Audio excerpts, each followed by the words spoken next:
Jai Baba. This is the second half of the first session. This will be, we could call the session 2B. And in this, I'll be completing the review of the front matter of Stay With God. You know, the front matter of a book are the various elements in a book before the main text starts. In this case, it starts with book 1. And the 4 elements of the front matter are the dedicatory, the preface, the foundation, and then the message from Baba. So we'll look at those now a little more closely. Last time, we did conclude with a review of the dedicatory. I have not much more to say about that. But to reiterate this point, it was conventional through much of the history of Western literature, probably other literatures also, to have a statement of appreciation and dedication and praise to your patron.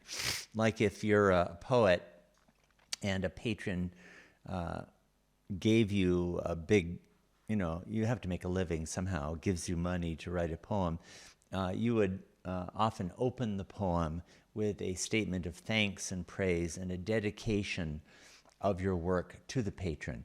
So Francis is following that convention. In this case, his dedication is to his Lord and Master, Meher Baba, who gave him the order to write that book.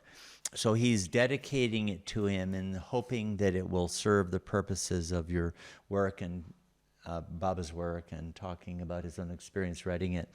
And in the very end of the whole poem, as I read last time, he returns to this same theme, saying, so have I writ what love told me to write. I finished the order you gave to me, Baba, and I am in eternal thankfulness to you for having used my efforts, which will lift me up to you.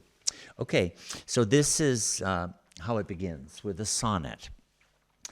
The sonnet is the most famous lyric form in Western poetry. There are many other forms, but this is by far, it's like the ghazal in Persian poetry, let's say.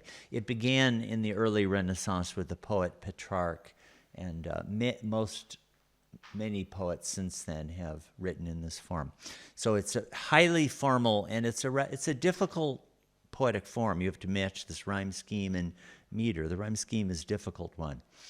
And Francis will have embedded in the poem little sonnets from time to time. We'll see some of that. Okay, the next section then is a preface. Books will very often have a preface and an introduction. In this case, he has a preface and then a section called Foundation, which fills the place of an introduction. And a preface will often say personal things about the process of composing a work, or express appreciation to this one or to that one. It's a little bit different from an introduction. So here he makes, it's short. He says in this book, I have tried to offer some praise to the one who has not so much changed the course of my life as given it sanction. So what he's going to say is, from the time I was a boy, I was always drawn towards beauty. And I found the highest form of beauty in the very, he says, recognizes the very personification of truth and the very embodiment of beauty, that ideal or perfect man whose occurrence on earth is recorded in history, etc. In other words, the highest beauty you can find is the avatar, or the perfect master. So he's making a statement relevant to all of art. Art always seeks beauty, and he's saying the highest ideal of art is the divine beloved. Then he goes on to another topic, which will, whose relevance will be apparent to anyone who has read Stay With God, particularly Book 5. There is a lot of very sharp, caustic criticism. Francis levels again, to many of the great artists and artistic traditions of the world. He'll praise things also, but he'll make some very sharp, withering comments, particularly about modern art, which he feels has drifted away from God, has abandoned God, and art should stay with God. As I mentioned in an earlier session, in the world of modern Western intellectualism and art, God is a four-letter word. You know what a four-letter word is? A dirty word. You don't talk about God. And a title like Stay with God is the ultimate heresy, an imperative telling people to stay with God. Well, that's the truth of it. And Francis is saying, because the West has departed from modern civilization, has drifted away from God, it has lost everything. And so he's going to be very caustic about that. And a lot of people are not going to like it. And a lot of people find this aspect of Stay with God difficult to deal with. So he's going to address that here. He says, if I had been born in another time or place, I would only have sung his praise. Analysis and comment would never have occurred to me, they being foreign to art, etc. But being born when I was, and having lived my life in a portion of the world in which all utterance is contaminated by self-interest, the avoidance of comment is impossible. I ask the reader to allow that though some of this comment may seem harsh, it is directed at conditions rather than persons. It is personal only to the extent that persons are identified with conditions, the world of false values, etc. In other words, he's saying, I'm not personally attacking these people. I'm attacking the falseness that has infected and destroyed modern culture. So he speaks to that point, which is a very relevant one. And then he returns to Baba at the end of this preface. In the years of trying to absorb truths of truth and beauty. By the way, beauty and truth are the two famous ideals celebrated in a lot of Western art, maybe not modern art, but the Romantic art. Beauty is truth and truth is beauty. So this is a traditional pairing.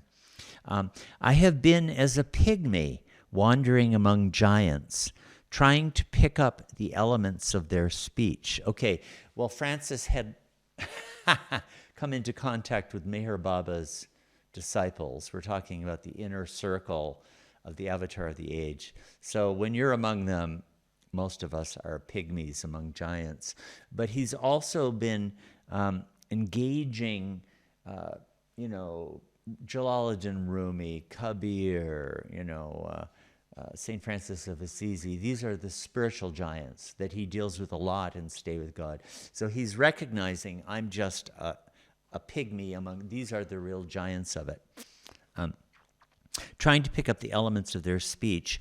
And in the writing of this book, I have been supported and encouraged only by the smile of the king of the giants. And who might you suppose that could be? We're talking about the Avatar, Meher Baba. So even though I'm just a pygmy, he's encouraged me to do it anyway. And the faith of a few friends. He had real help from people in Australia. Okay, so this is a glimpse at the preface. Now the foundation is very dense and deep. And I can only say just a few things in this space. It would take a lot more close reading. But it's interesting that I think Baba told him to put in a foundation. And why foundation and not introduction? Well, I think that this is the reason. It's going to be the whole poem, a vast poetic excursus into many, many topics relevant to who the Avatar is and culture and truth and art and those subjects. And it has certain presuppositions philosophically about what is true. There's a lot of philosophy in it, but it's not a work of philosophy. So in this section, he's going to establish the foundational truths on which the rest of Stay With God is based. And in my understanding of it, here you can see, here it is, 3.5 pages, right? It's not that long, but I would say it's very, very concentrated. And I would roughly say it breaks into 3 parts. In the first part, Francis is laying down certain fundamental metaphysical truths. That is, what is really real? So he'll say, self, Paramatma, is one, indivisible, infinite, and eternal. By the way, this is a quotation from Meher Baba's 4th discourse on meditation. There's a divine theme there, and Francis was available to him by this time. Thus, the self is the innermost self of each one of us. Okay, so he's affirming the reality of God as the self. That's the fundamental truth of Advaita Vedanta, and the very opening chapter of God Speaks hammers that home. And then he goes on to say how in our daily life, the self gets entangled in the illusion of identification with body, and thus thinks that it is something other than the true self. So if you've read God Speaks, or other books of Baba's, these will be very familiar themes. Of course, Francis could not assume in 1959 that people would have read those things. In the second part of it, in my understanding, which starts about here, maybe the third paragraph, third paragraph, he starts to address what would be standard cultural criticisms in the world of his day. People would say, when you seek self, when you try to realize yourself as the goal of life, you're being an escapist, because you're not trying to deal with reality. You should deal with society and reality. So he responds to that. He's saying you're not escaping reality, you're finding reality. The real reality of things is God himself. And then in the last section, so I'm going through this very quickly, and this is all that we'll devote to this, but in study groups, it's worth really chewing over every paragraph. He says, the real escape is to escape the illusion and come to the false. And the best way to do this is through the help of the avatar, or the supreme. Here's, you see here in this paragraph, the supreme arouser and awakener is known as the avatar. So he's telling people the best way is to follow the Divine Beloved as a master. And he's now available as Avatar Meher Baba. Now, do keep in mind that the Western world, in India, this would have been a familiar idea. In the Western world, it was not. People did not understand the idea of masters, and they would not have liked it. And Francis is saying, well, why should you surrender to a master? Because that's the only way to find the truth. You're not escaping anything. You're actually embracing what is really, really true. And thus, the stress and havoc and cry of our times has brought down and brought into actuality for us this avatar. Okay, he's introducing Meher Baba, who the whole poem is about Meher Baba.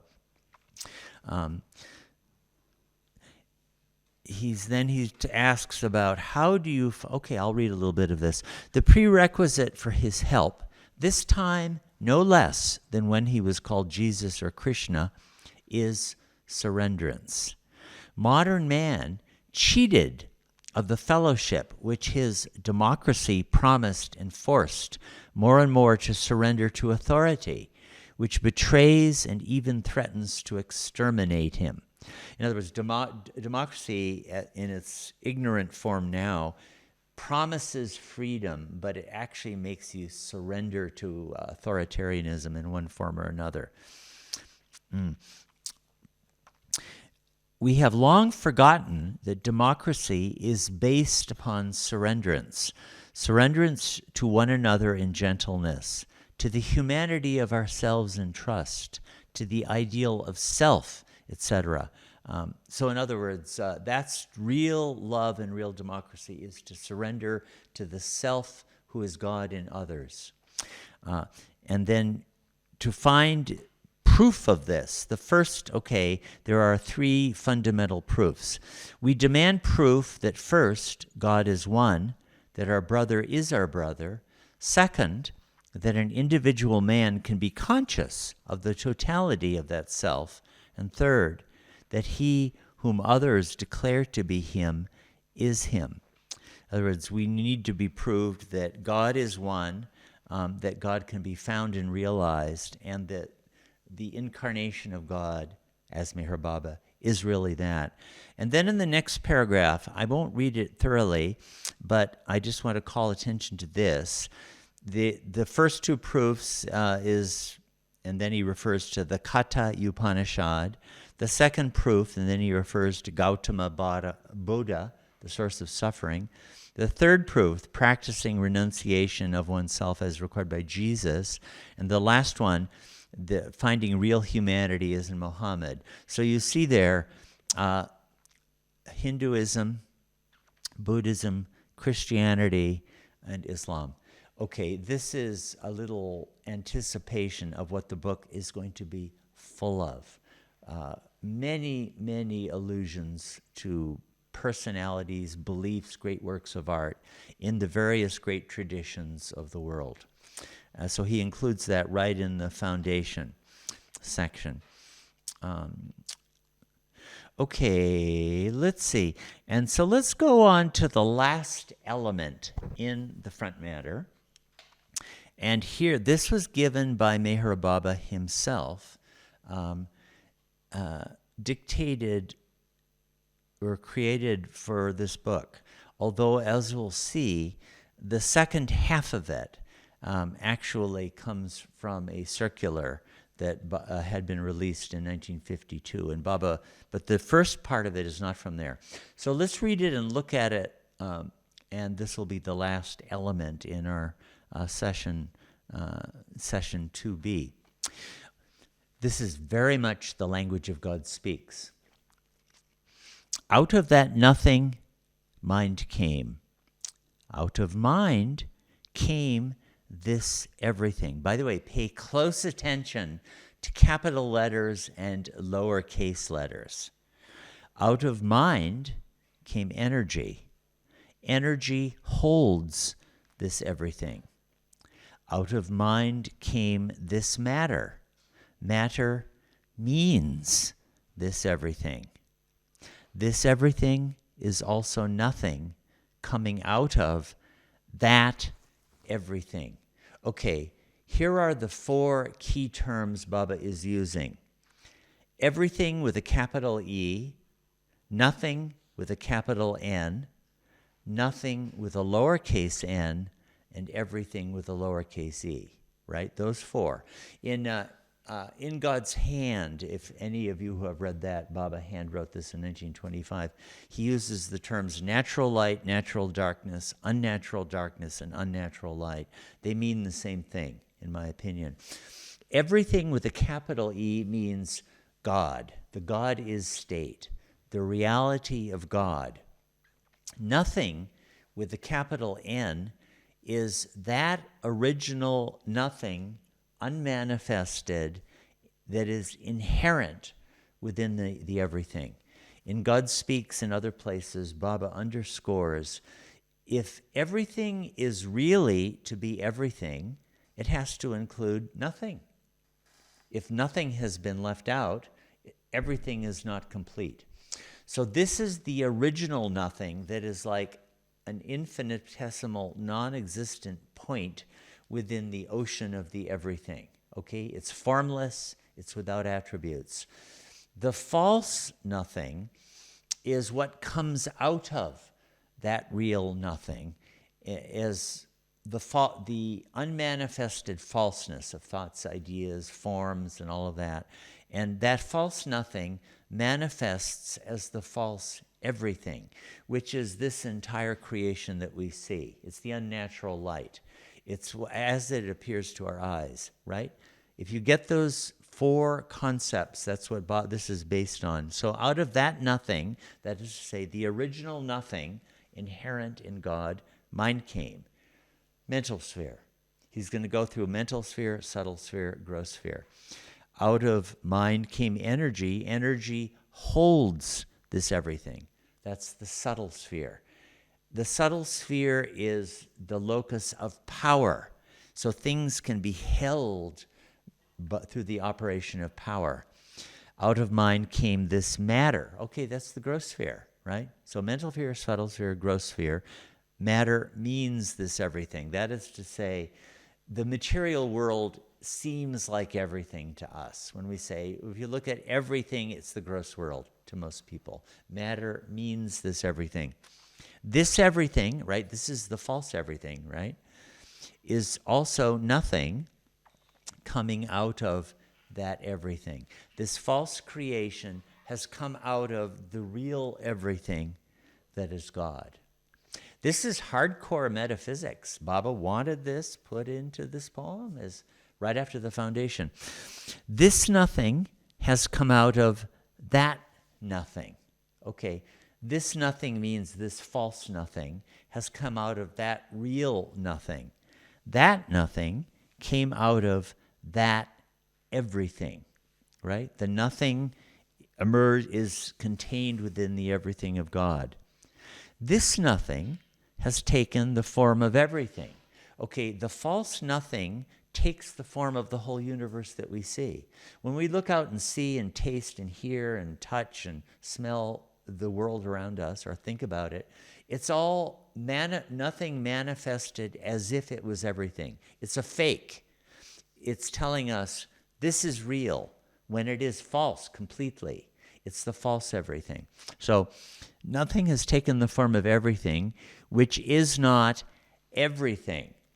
This is everything with a capital E, the real everything, which is God. In other words, this creation is not God. Out of formless everything, formless nothing has come, okay? Formless nothing is the real nothing contained within the everything. And there's a typo in this next line. Out of formless nothing, it should be formful nothing has come. When you read the book, you'll see that. Formless nothing is the nothing in the original God is state. Formful nothing is what it becomes when it manifests as falseness. So that's... Now Baba abruptly changes the topic here. And this is actually from the first of the life circulars. And I think it's an extraordinarily beautiful, memorable passage. So Baba apparently took that passage from that circular and combined it with this highly metaphysical statement from God Speaks. So that what we read so far is a metaphysical, ontological account of reality. What is real and what is not real. And now he's going to turn to the topic of how what is entailed in finding this truth. We must lose ourselves in order to find ourselves. Thus, loss is gain. We must die to self in order to live in God. Thus, death is life. We must become completely void in order to become completely possessed. Thus, complete emptiness means absolute fullness. We must become shed of selfhood in order to become absorbed in the infinity of God. Thus, nothing means everything. So, he gets back to the nothing and the everything theme in the last line. So we must lose ourselves in order to find ourselves. What does this mean? We have to lose our false ego so that we can find our real self. Remember how Francis in the foundation was harping on self with a capital S. We have to lose our false self in order to find our real self. Thus, loss is gain. When you think you're losing, you're actually gaining. We must die to self in order to live in God. You know, to die to self, to give up on your selfishness, to let it go, to let it die. And then you live in God's own life. Thus, death is life. We must become completely void in order to become completely possessed. You have to become empty of samskaras, empty of desires, to become possessed by who? By God. When you're empty, God possesses you. And you have to become shed of falsehood. So he's repeating the same idea in different forms. Shed of falsehood in order to become absorbed in the infinity of God. You have to drop your false self in order to become one with God. Thus, nothing means everything. When you really become nothing, you become everything. So you see how this links with the first half of this message. He was talking about the everything and the nothing. You have to become nothing because that is the way for you to become everything. Look at what Baba gave to open this poem with. You know, it's a heavy-duty metaphysical statement. And I just want to show you where this actually came from. Yeah. This circular here, Baba gave actually is at the very end of the New Life, during the Mananash period. And in the middle of it, all of a sudden, actually I'm going to read the lines before.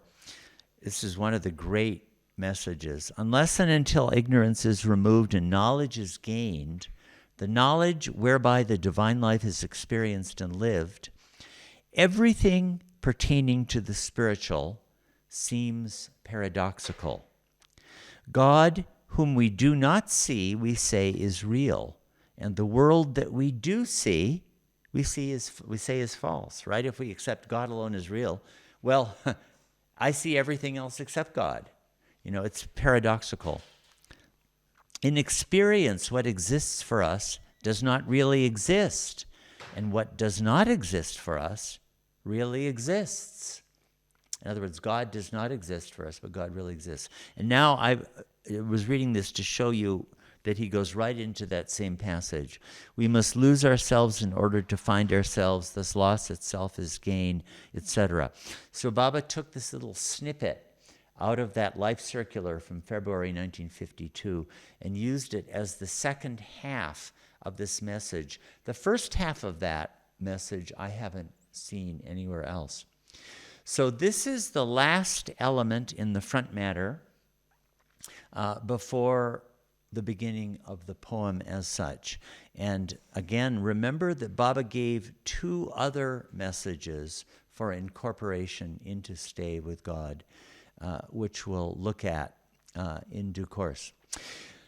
Next session, we're going to actually start in on the poem, and we'll have several sessions devoted to book one, which is the biography, the life story of Baba. And when Francis wrote this, biographies were not easily available. There were maybe 2 or 3 of them, but they weren't easy to find. Now we've got tons of them. We have Lord Meher, which is thousands of pages. So much of what Francis is giving is a beautiful poetic recounting of things that many people will be familiar with. But that's not all that this first book is. It's full of this poetic commentary and these fascinating digressions and thematic explorations on Baba's life. So we'll give a lot of attention to that. Next time we'll focus particularly on the very opening section, what's called the proem, which is an epic convention of declaring the subject matter of your epic in the opening stanza. That will be next time. So that's all for this time. We've finished the front matter, and now we can embark on the great journey through this epic poem. Jai Baba.